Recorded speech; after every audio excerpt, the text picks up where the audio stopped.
Ito nga ang sabi ni Bossing, mas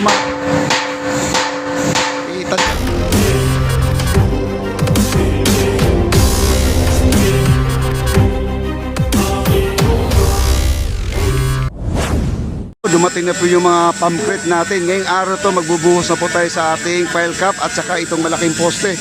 Ito yung nandito guys, oh. Bubuhos na po yan tayo. Ayan guys.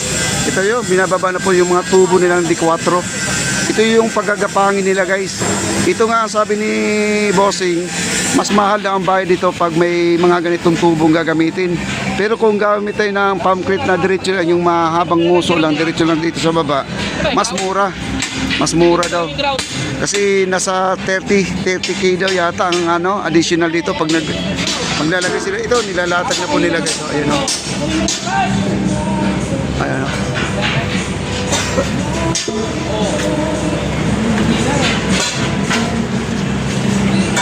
Ano, engineer? Oo, ano? Excited na masyado si engineer, ha? Ay, nilalatag na may mga tubo. Ayan, ngayon na talaga to, ngayon na? Oo. Hindi na mapigilan? Hindi na mapigilan yan eh. Ayan. Nagulong na nila. Grabe, ha? September 13 talaga? Kung humirit pa nga eh, sana eh. Ito 2 days lang yan. Ito 2 days lang to? Oo, 2 days lang yan. Ay sasampa na dito yan. Pag matuloy. Itong bakal na to? Oo. Isang araw to, isang araw yan. Nag-isip na nga ako guys kung paano ibaba itong bakal na to guys. Napakabigat to. Sabi na ni engineer, no, Peter, 2 days lang to bago may ibaba itong mga bakal na to. Kumbaga isang araw po ibababa itong ano, itong mga bakal na to, itong malaki na to, yung mahaba na to. 2 days, grabe. Abangan po natin yung tornilyo nito guys, kasi inabangan ko talaga ang tornilyo. Ayan, lakas kasi ng music ito guys, oh. Ayan, nandito na po sila banda, oh. Ayan, oh. Ayan, nandito na po. Nailatag na po yung mga D3, D4. Ayan. Ayan.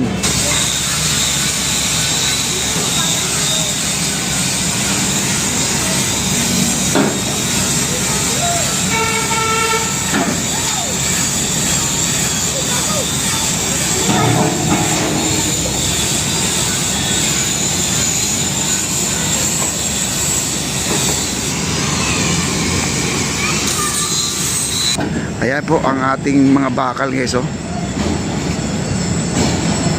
Ayan. Bubuhatin po nila yung mga bakal niyan. Ang dami yan guys.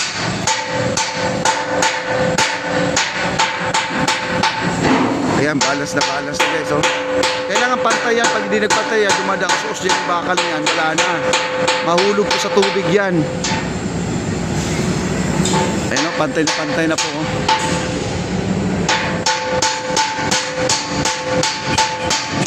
At dito naman may nagpupukpok guys, tinatanggal yung mga kalawang. Okay.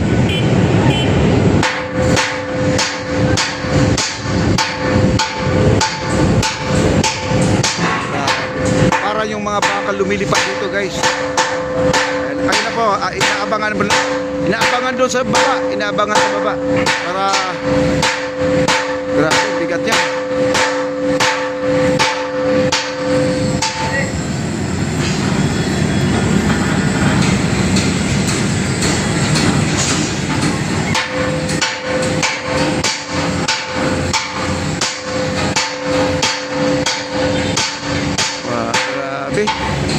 Buti na lang yung backhoe nila guys, mahabang kamay, kasi itong backhoe na to, ito yung ginagamit nila sa pang dredging, no?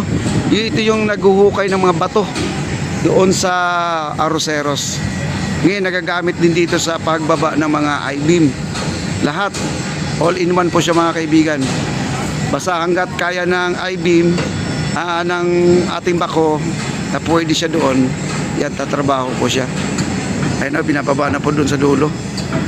Ito, nandito po tayo sa May Loton, Pasig River Ferry Station. Ayan o, nandito po tayo.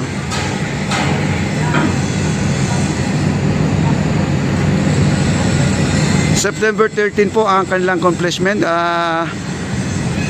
Pero kailangan po, nakiusap nga si Sir Peter na kung pwede daw 26 na. Ewan ko kung anuhan siya sa kanyang sa kanyang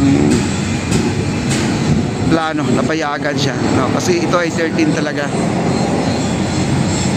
Kaya binababa na po doon. Ayan, Ma'am Lenny, ito na po ang ating esplanade. Talagang napakaganda.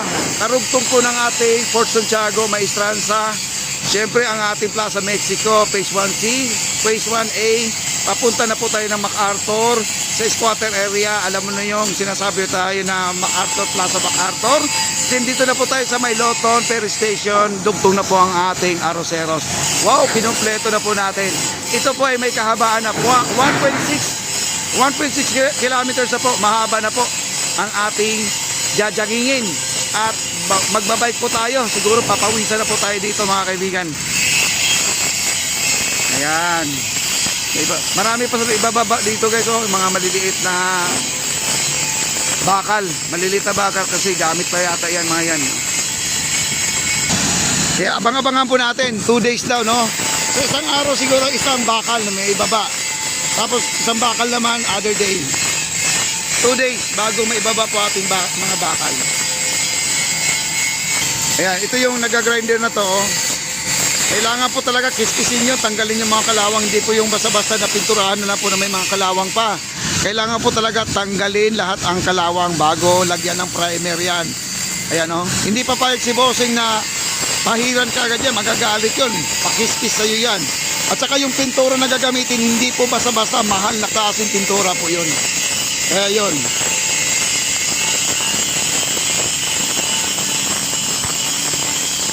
Grabe itong trabaho to. Yung pumpcrete natin guys, dumating na po ang pumpcrete natin. Natakot ako dito sa ibabaw guys, baka mahulog ang ating cellphone. Ayan, may isasabit pa sila guys. Ang laki kasi ng mga bakal eh. Malalaki pero maiksi na paano talian, no? Paano talian, yun ang diyan, ang purpose diyan.